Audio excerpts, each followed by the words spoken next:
দাঁড়িয়ে আছেন। বিশ্বনবী সাল্লাল্লাহু আলাইহি ওয়াসাল্লাম এই অবস্থা লক্ষ্য করে তিনি তার গায়ের চাদর মুবারক খুলে ফেললেন।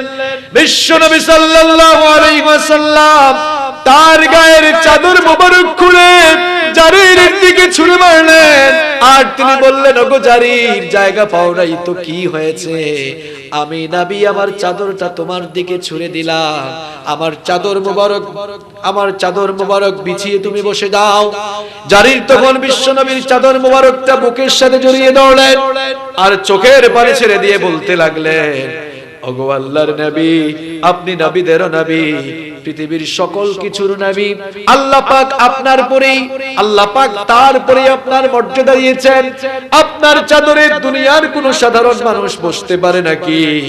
আপনার চাদরে আমি এই ক্ষুদ্র জারির বসতে পারি নাকি? এই কথা বলে বলে তিনি চোখের পানি ছেড়ে দিয়ে বিশ্বনবীর চাদর মুবারকে চুম্বন